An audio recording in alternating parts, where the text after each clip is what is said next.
Hi everybody, today we're going to look at teaching our dogs to lie down for us.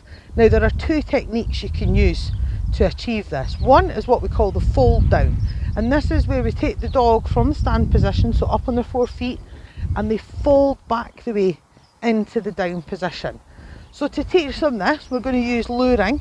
So I've got some tasty treats ready in my hand, and what's going to happen is I'm going to have Cash in a stand. I'm going to have the food right on his nose, should I say, and I'm going to move my hand back and in a downwards action so that he will then start to go into a bow. So his front end's going to fold back the way, and then I'm going to wait for his bum to hit the ground, and then I'm going to reward him with 3 or 4 little bits of food right in between his feet. So it should look a bit like this. Cash. So he's in the stand, backwards, good boy. So I'm just going to mark him with good. So one more time, good. And I'm dropping a wee pile of food right at his feet to encourage him to stay. Now this method doesn't work for all dogs. Some dogs, when you try this, are just going to walk backwards a lot. Some will hold the bow and not drop the back end. So the other method we can look at is what we call the sit down, and this is where take the dog from the sit position and then they go into the down position. What you have to be aware of when we teach this method is how your dog naturally likes to lie down from the sit position. So Cash is the type of dog that will walk his feet out the way, and what I'm going to do with him is I'm going to hold the food on his nose, I'm going to bring the food treat down in between his front legs, then I'm going to bring it forward to encourage him to bring those front legs out. If you have a dog that prefers to, as they start to crouch, they'll push their bum out the way, you're going to move your hand more like we did in the fold down. Whereas as you bring your food down in between their nose and their chest, you're going to push backwards to help encourage them to move their bum back the way. So let's see what Cash does. Sit. So food right at the nose, bringing it down, good. You mark them and you drop the food right in between their feet. So we'll do it again, sit, good. Drop the food right in between their feet. Now, you've noticed that I haven't cued this yet. We're just marking the dog for getting it right. Once your dog is successfully giving you the position when you lure them, now we can start naming it. So you want to name it once the dog's in position, not for the duration the dog is taking to get in position. So if we take the sit down, as I move, I would then say to Cash, down, once he's in position. The only thing I want to make you aware of when you name this position is if you naturally say down if the dog is jumping up at you or furniture, to help make it clear to the dog when they are in this position, you would be better calling that lie or flat, so that the dog knows the difference between the two. If on the other hand you naturally say off if they're jumping on you, by all means call that down. You're not going to confuse the dog in the slightest. So once you've done several repetitions of just marking the dog into position, so good, and they're successful every time, then we can name it. So down, and I'm rewarding them between his feet, and you want to reward between the feet, because if you try to reward straight to their mouths, they'll more likely get up, which is not what we want. We want to reward them in position. Once your dog is doing it really quickly when you start luring, sit, down, good. This tells you the dog's understanding what your hand signal's meaning, so we can start to add the cue a bit earlier.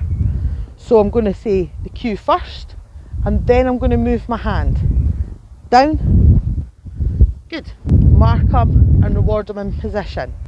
So when we want to add the cue in early, the dog has to know the behaviour first, and then we just say it down and then move our hand, good. And this is helping the dog understand when we say a cue word, they then go into position.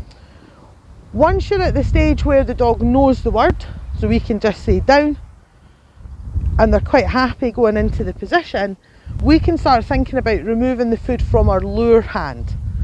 And what I always do with down, because we want to reward them in position, I will always have a stash of tiny treats in one hand, and my hand that I use to lure the dog into position has nothing in it.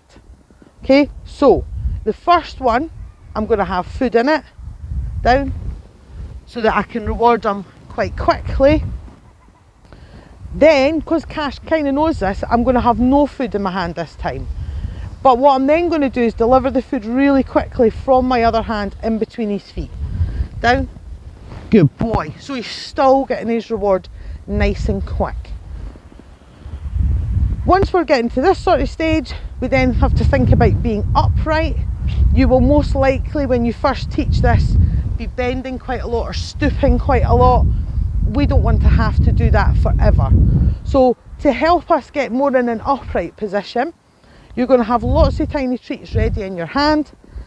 You're going to cue your dog into the down as you've been doing. So if you have been crouching, then we can do that. So down, good boy. And as they're there, you are going to machine gun fire food in between their feet and get yourself in an upright position like this.